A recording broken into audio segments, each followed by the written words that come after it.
ચલો નેક્સ્ટ છે ₹5250ની વસ્તુ પર 7% વળતર મળતું હોય તો કેટલી રકમ ચૂકવવી પડે, બરાબર. તો વળતર બરાબર સૂત્ર શું છે આપણું? વળતર બરાબર છાપેલ કિંમત ઓછા ગુણ્યા, બરાબર, છાપેલ કિંમત ગુણ્યા વળતરના ટકા, બરાબર. ઓછા આપણે આગળ કરવાના પહેલા 5250 ગુણ્યા વળતરના ટકા કેટલા છે? 7%, એટલે કે 7/100. હવે 0 0. હવે શું કરવાનું? 525 ગુણ્યા 7 કરી દેવાના.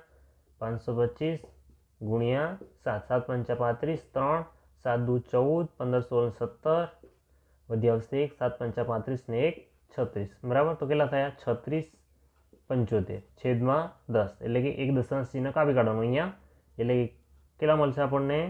367.5. વળતર કેટલું મળશે આપણને? વળતર બરાબર મળશે 367.5.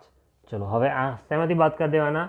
5250 માટે પડતર કિંમત. પડતર કિંમત એટલે આપણને જે રૂપિયામાં આપણને જે મળશે એ વસ્તુ. પડતર કિંમત બરાબર શું કહેવાશે?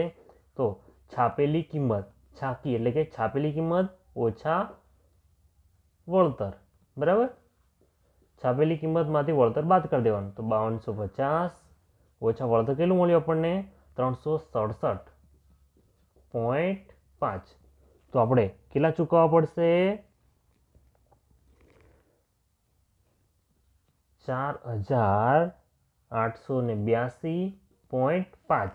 આટલા રૂપિયા ચૂકવવા પડે. તો આ થઈ ગઈ આપણી પડતર કિંમત. પહેલાં શું કરવું પડે? વળતર મેળવવા માટે છાપેલી કિંમત ગુણ્યા વળતરના ટકા, બરાબર. જે ટકા આપેલા હોય એમાં શું કરવાનું? છેદમાં 100 લખી દેવાના. પછી જે ભાગાકાર ગુણાકાર કર્યા પછી વળતર મળશે. વળતરને શું કરવાનું? છાપેલી કિંમતમાંથી બાદ કરી દેવાનું, એટલે આપણને પડતર કિંમત મળી જાય.